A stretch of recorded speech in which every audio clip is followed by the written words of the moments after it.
Welcome to Managing in a Hybrid Work Environment, presented by the Department of Human Resources.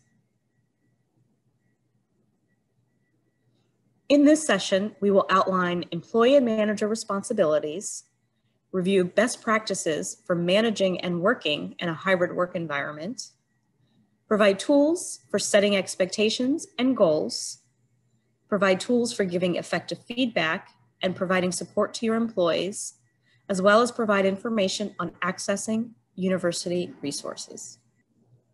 Employees have a number of responsibilities for working at Georgetown. First, we ask that they consistently perform their assigned responsibilities and contribute to the department's goals and business objectives. Next, they should take an active role in developing and achieving performance goals. To consistently demonstrate good conduct, this includes time and attendance and the ethical use of work time and university resources. And finally, we ask they abide by the University Community Compact and take reasonable care for their own health and safety, as well as the health and safety of others. Managers have a similar set of responsibilities. As a manager, you should represent Georgetown's Jesuit values through your leadership and team culture, provide honest, clear, and concise expectations of an employee's responsibilities, provide ongoing guidance and feedback, work with employees to develop individual goals that support the department's mission, consistently and fairly enforce policy and procedure, and finally, ensure employees abide by the University Community Compact and maintain a safe and productive work environment. It is important to understand that the transition back to campus after more than a year of remote work and social distancing will be different for everyone. As managers, you may find managing hybrid teams can be challenging. Recognize this is a learning process for you as a manager and your employees. We ask that you demonstrate patience, be flexible, and show and give grace during the transitional period. Assume good intent as you face the numerous realities of our hybrid experience. Please reach out to your university resources for support and guidance as questions and concerns arise. There are many advantages and challenges to working in a hybrid environment. Some of the advantages include more flexibility for you and your employees, increased productivity and employee satisfaction, often linked to a more flexible environment. There are also some challenges to working in a hybrid environment, including the ability to engage employees equitably, inspiring and empowering employees, holding employees accountable for different modes of work, and ensuring clear and consistent communication across mediums. This doesn't mean you cannot overcome these challenges, but as a manager, you will need to be more intentional in how you manage. The university has identified 3 mode of work designations. On campus, employees working on campus will do so during all of their regularly scheduled work days. Employees with this designation who have not already been on campus regularly will discuss the date they are expected to return to campus with their managers. Hybrid employees work on campus a scheduled number of days each week and telework the other days as determined by their managers. Hybrid employees may be required to come to campus intermittently on their scheduled telework days to support university operations at times of increased demand. The third mode of work designation is telework. Employees telework full-time. Telework employees may need to come to campus intermittently to support operations at times of increased demand as determined by their managers. Engaging in the performance management process is critical to effectively manage in a hybrid work environment. We define performance management as the continuous process of identifying, measuring, and developing employee performance. The performance management process is designed to facilitate manager and employee discussions around expectations and performance, to measure productivity, acknowledge achievements, and identify areas for improvement, as well as plan for future development. Again, managers should engage meaningfully in the performance management process. All employees should be treated equitably and fairly and held to the same performance standards, regardless of mode of work designation. Now we are going to discuss the how of managing in a hybrid work environment. Managers should set and communicate clear and equitable expectations, ensure that all team members have the resources, tools, equipment, and training needed, develop SMART goals with their employees, and stay engaged, provide feedback, and offer support. Now let's discuss setting expectations. First, define clear, realistic, and documented expectations for conduct, performance, and productivity. Next, know your why. It's not just enough to communicate how something will be done, but why it is necessary and how it supports the department's goals. You also want to confirm understanding with your employee and follow up with an email if necessary. Conduct regular meetings with a detailed agenda and always include a video link or conference call option for offsite participants. These regular meetings can include team lunch meetings to reset expectations, ongoing team meetings, one-on-one meetings with each of your employees individually, and periodic check-ins to assess performance indicators. Team lunch meetings can help set expectations after a long period away from the office. It is recommended that you initiate a meeting at the start of the hybrid working environment and hold them periodically. In these meetings, you can introduce shared goals for the team, discuss each member's roles, their functions and responsibilities, coming away with a shared understanding as a team, review available resources, ranging from budgets to other information, and map out how teams will communicate and collaborate effectively. Now let's consider the following scenario. Imagine that you manage a team of 4 employees that provide support to the research enterprise. 2 employees have primarily student-facing roles and have been designated as on-campus. 1 employee focuses primarily on financial processing and has been designated as telework. And your final employee primarily performs research tasks independently, but does meet occasionally with program staff and has been designated as hybrid. Take a second to think about the expectations you might set as the manager of this team working in a hybrid environment.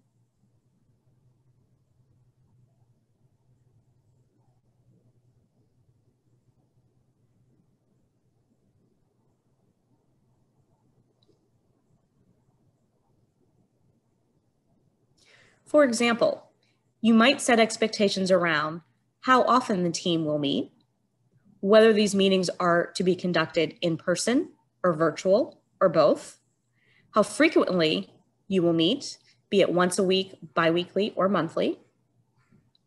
You might also set expectations centered on deliverables and timelines, as well as outline specific quality and format expectations. You might also set expectations around the primary mode of communication you would like for the team. For example, will there be preferences around using GChat or cell phone or email or perhaps even Slack?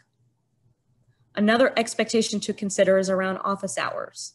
You will need to set standards around on and off campus days, start times, and end times. Whatever expectations you set, be sure to communicate them clearly and confirm the team's understanding. Now we will discuss SMART goal setting. It is important for managers to know, understand, and communicate university and departmental values, mission, and goals. Employees should be a part of this process to ensure success. Setting goals allows managers and employees to work together to establish very clear expectations. Again, this is really important in this hybrid working environment. This is ideally done at the beginning of a performance evaluation period, and goals can be adjusted as needed to address changing needs. Setting goals creates context and structure for ongoing dialogue about work performance, achievements, and areas of concern. Goals can be put into GMS at any time, but in general, at the beginning of the performance process. Let's break down what SMART goals really are.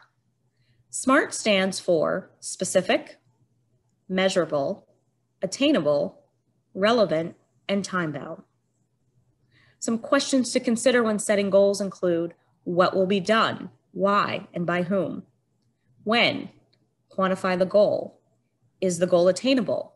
Can it be done? Why or why not? And what resources might be required? Some other questions to consider are, is the goal consistent with larger departmental or organizational goals? And how? And by when should the goal be accomplished? Now we're going to engage in a setting SMART goals activity.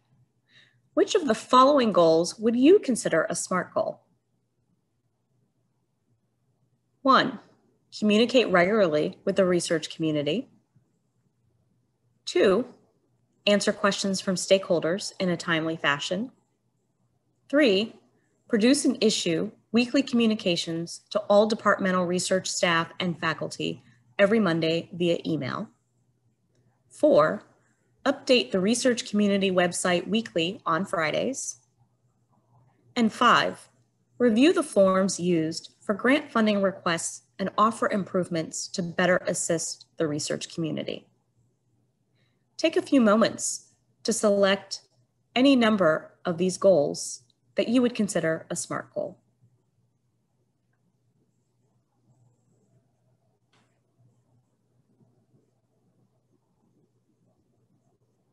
If you answered 3 and 4, that would be correct. They're specific, measurable, attainable, relevant, and time-bound. Now we'll focus a little on communicating, providing feedback, and offering support. Ongoing and continuous feedback, both positive and constructive, are critical for the effective management of performance and fostering a culture of engagement. When providing feedback, consider the following. Be specific. Have a direct conversation. If you have the ability to do an in-person meeting, that is best, but Zoom meetings are also appropriate. Try to avoid giving feedback over the phone or through email. Don't wait and be timely. The more timely the feedback, the more impact it can have on the employee and gives an immediate opportunity to make adjustments.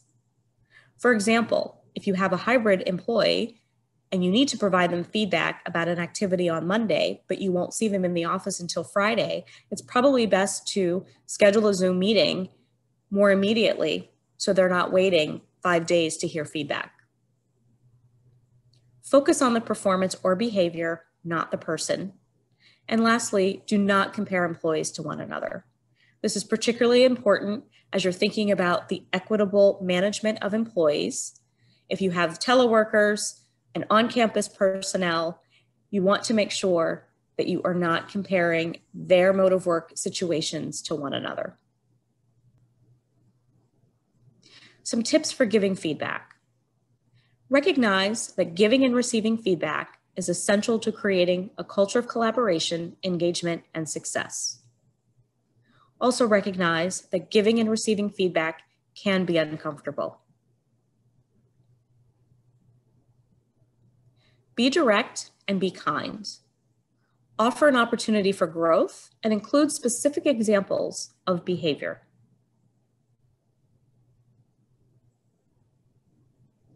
Do not make it personal. Imagine slights and malice are toxic.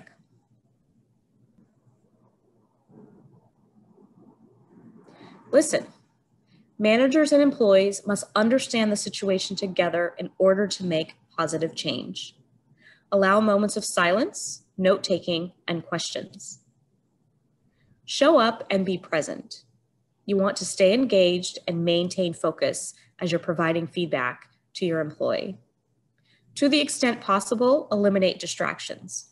For example, if you happen to be in person, you want to make sure that your cell phone is silenced. If you're on Zoom, you want to avoid multitasking. It can be very easy to have a conversation on Zoom and check email at the same time. You want to be careful and eliminate any possible distractions. And then lastly, inspire greatness. Respectful and direct feedback can help restore the individual and the team. Let's take a look at the STAR feedback model. STAR stands for situation, task, action taken, and results. Keep this in mind when given feedback, either written or in person.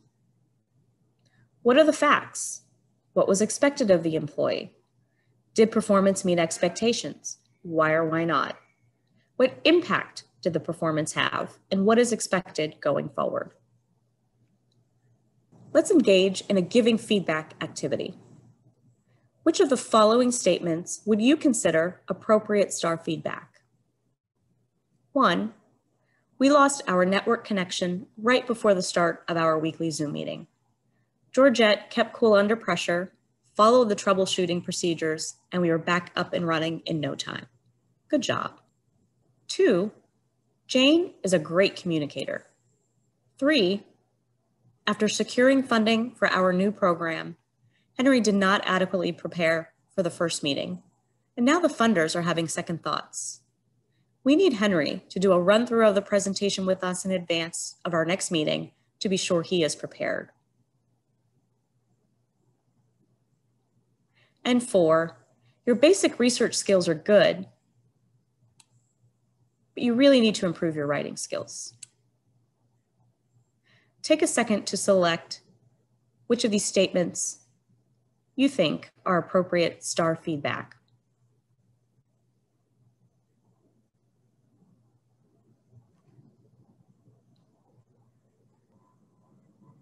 If you selected 1 and 3, you are correct. The feedback details the situation, the task, the action that was taken, and the result. Again, ongoing and continuous feedback, both positive and constructive, is critical for the effective management of performance and fostering a culture of engagement during this hybrid work environment. Provide support. It is critically important to be supportive with your employees during a hybrid working environment. First, always assume good intent. Trust that your telework and hybrid employees will do the work that you have tasked them with. Avoid micromanaging or excessive communication. Focus on the work outcomes and not the process. Next, you want to offer support and resources. Understand that transitions can be challenging and continuously offer your support and flexibility. Remind employees about available well-being resources, campus events, workshops, and the value of self-care. Model the way and maintain balance. Model the professionalism and balance that you wish to see and lead with Jesuit values in mind. Resist the urge to email after hours and think about utilizing the Gmail scheduling options. Dealing with performance issues. In the event that issues or concerns arise, you should start with non-disciplinary actions first. This includes coaching and communicating with the employee, utilizing the tools for giving feedback. You should engage HR for further guidance and support, particularly as you follow the progressive disciplinary process. Accessing university resources. Managers and supervisors have access to a number of collaborative resources within the university community. The most immediate resource available to each supervisor or manager is always their direct next level supervisor or manager. Human resources and other appropriate university resources are also available to each supervisor. Contact your HR client services partner or employee relations at 202-687-2500 or visit hr.georgetown.edu/contact-HR to find your campus representative. You can also reach the Faculty and Staff Assistance Program at fsap@georgetown.edu or 202-687-2409. Visit the Return to Campus website for detailed information training schedules, safety planning, and other resources. That website is hr.georgetown.edu/return-to-campus.